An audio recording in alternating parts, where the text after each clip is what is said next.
சதி. ஆச்சாரியார் அம்பாளை கூப்பிடும் பொழுது சதி சதி நாம் அசரமே என்கின்றார். முதல் சதி என்பது அம்பாள் ஒருத்திக்கே பெயராக இருப்பதை சொல்லி கூப்பிடுவது.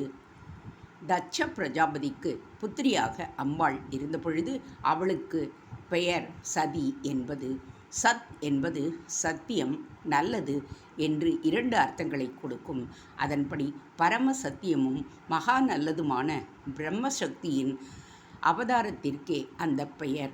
அந்த அவதாரத்தை அம்பாள் முடித்தது பாதிவிரத்தியத்தினால்தான். பதியை தகப்பனார் அலட்சியம் பண்ணியதால் மனம் நொந்து அந்த தகப்பனார் கொடுத்த தேகத்தையா தரிப்பது என்று பிராணத்தியாகமே பண்ணிவிட்டாள்.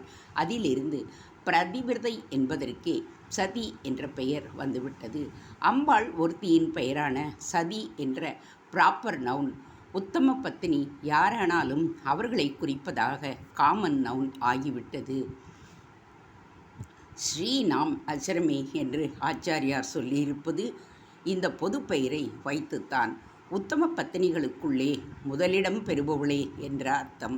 சரம ஸ்லோகம் என்று நாம் கேள்விப்பட்டிருப்போம். ஒருத்தருக்கு வாழ்க்கை முடிந்தபின் அவரை போற்றி பாடுவதுதான் சரம ஸ்லோகம். சரமம் என்றால் முடிவு, அசரமம் என்றால் முதல். சிவன் ஒன்றுக்கும் உதவாதவர், அம்பாள்தான் அவரை உதவும்படியாக ஆக்கியவள் என்பதாக ஸ்லோகத்தை ஆரம்பித்தவர். சாக்த சாஸ்திரம் அவரை அப்படி சொல்ல வைத்தது. கவி மரபும் அதற்கு கை கொடுத்தது. ஆனாலும் ஸ்தோத்திரத்தை முடிக்கின்ற பொழுது ஃபைனல் வேர்டு தானே தீர்ப்பாக ஆகும்.